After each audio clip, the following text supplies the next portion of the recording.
Est-ce que ta motivation actuelle t'appartient vraiment? C'est le sujet de cette vidéo parce que j'aimerais te parler de cette exploration qu'on peut faire de ce qui nous motive en partant de tes désirs, de ce que tu as envie de faire, d'accomplir. Et de te poser quelques questions pour te permettre de différencier les motivations authentiques qui émanent de toi-même, de ta flamme intérieure, de ton âme, de qui tu veux être, et les motivations qui émanent d'une influence extérieure. Donc, c'est parti. Et si tu me découvres, bienvenue sur Destination Soi-même. J'espère que cette chaîne va pouvoir t'aider à te connecter à ta flamme intérieure et à partager avec les autres. Abonne-toi si tu as envie de suivre l'aventure. Donc, c'est parti.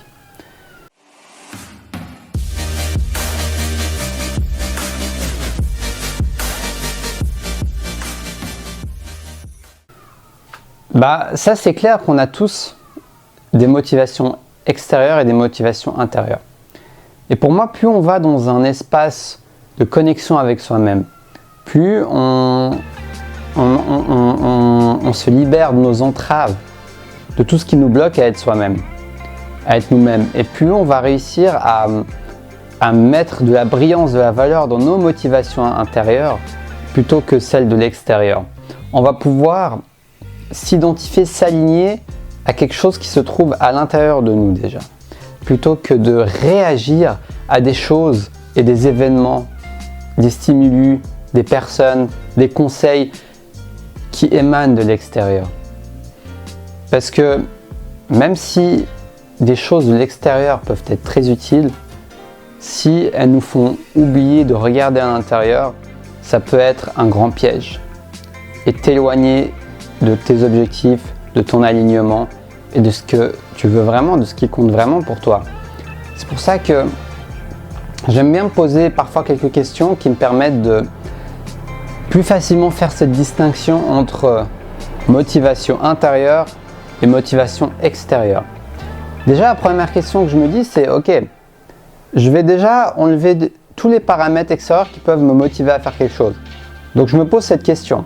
Si j'avais tout l'argent du monde, tout le temps du monde, et même tu peux rajouter toute la validation que je veux. C'est-à-dire que si je savais que cette personne était fascinée par moi ou adore ce que je fais, etc., qu'est-ce que je choisirais de faire? En enlevant ces trois grands facteurs qui sont souvent l'envie d'avoir plus de temps, l'envie d'avoir plus d'argent et l'envie, ça c'est un facteur très important, d'être validé, regardé par les autres. Par cette simple question, tu peux déjà voir ce qui apparaît en premier, voir ce qui émerge.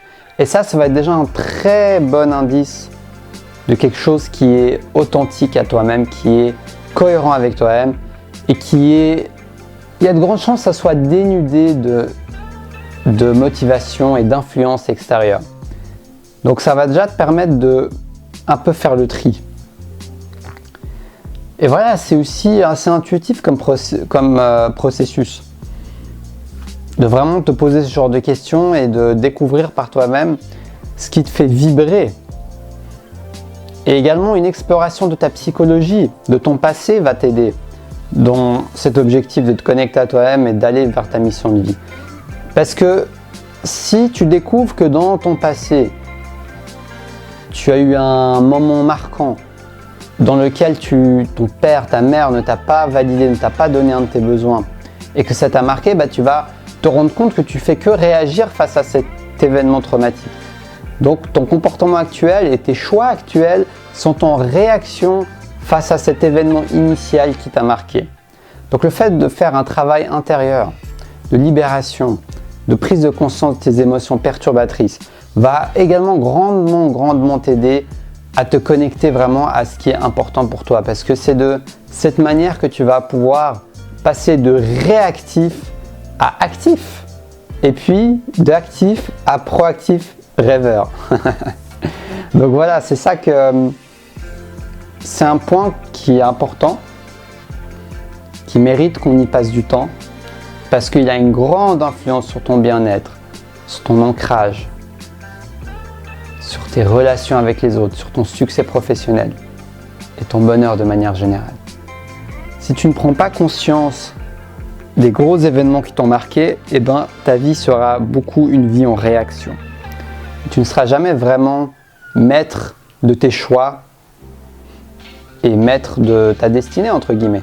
On ne peut pas tout contrôler, mais il y a certaines actions qu'on peut faire qui vont contribuer à nous aligner et à avancer vers ce qui compte pour soi. Donc ça, c'était le deuxième point. Et le troisième point que j'ai envie de dire, c'est de prendre du temps, de passer du temps avec soi-même, justement. De se donner rendez-vous. J'aime bien utiliser ce terme. Tu te donnes rendez-vous avec toi-même. Tu vois, tu consacres des fois des heures, du temps à donner rendez-vous à un conjoint, une conjointe, à des amis, à ta famille. Mais est-ce que tu te donnes rendez-vous à toi-même? Est-ce que tu te donnes le temps d'aller boire un verre avec toi-même?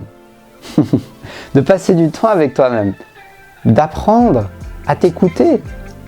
D'apprendre à laisser les choses émerger en prenant le temps de te donner du temps? Quelque manière que ce soit, ça peut être une balade dehors pour réfléchir, ça peut être de la méditation, ça peut être quelque chose de doux comme du yoga, truc tranquille. Trouve le moyen de te retrouver avec toi-même. Parce que parfois, c'est dans ces moments de calme et de plénitude que des idées viennent. Des idées sur ta vie, des idées sur tes choix futurs, des idées sur tes éventuels rêves, des idées sur « Ah ouais, c'est peut-être ça qui me bloque là », des prises de conscience, etc., etc. Quand tu te donnes ce temps avec toi-même, tu laisses un espace à ta conscience d'émerger et de t'aider dans ce chemin. Parce que tu es guidé. Ta conscience t'aide à chaque instant. C'est juste que parfois nous ne sommes pas connectés avec cette conscience, nous sommes déconnectés d'elle parce que si on est toujours occupé à regarder l'extérieur, on aura beaucoup moins de temps de laisser émerger des choses qui viennent de l'intérieur. Et donc si tu as envie de te rapprocher beaucoup plus de tes motivations intérieures, eh ben, ça vaut la peine, à mon avis, de laisser cela émerger en t'octroyant un peu de temps, ne serait-ce que 20 minutes, une demi-heure, peu importe, mais laisse-toi un peu de temps chaque jour pour laisser ça émerger. J'espère que ces 3 points vont t'aider à distinguer et à prendre conscience que toutes tes motivations ne sont pas tes motivations. Et donc la question puissante d'enlever le temps, l'argent et la validation. Qu'est-ce que je ferais si j'avais déjà tout ça? Faire un travail d'introspection émotionnelle qui est pas confortable, qui te demande d'aller vers des émotions perturbatrices, mais ça va pouvoir t'aider à te libérer d'un poids émotionnel qui te laissera plus d'espace pour mieux te connaître. Et passer du temps avec toi-même, quelle que soit la manière qui te parle. Si cette vidéo t'a inspiré et t'a plu, like-la, partage-la, dis-moi ce que tu en penses dans les commentaires. Et j'ai eu un véritable plaisir à te partager ça avec toi aujourd'hui. Si tu as envie d'une séance de coaching avec moi, je suis coach de vie. Tu peux me le dire dans les commentaires en me laissant ton email en attendant que je mette à jour la page. Ou alors sur Instagram et sur Facebook, j'écris des mini-articles quotidiens. Tu peux me contacter par message privé. Et puis, on pourra s'organiser ça avec grand plaisir. Tous les liens sont dans la description de la vidéo. Également, si tu as envie de me faire un don, parce que mes vidéos te parlent, tu as envie de me soutenir, il y a un lien également. Sur ce, je te souhaite une belle fin de journée et surtout, reste connecté à ta flamme intérieure.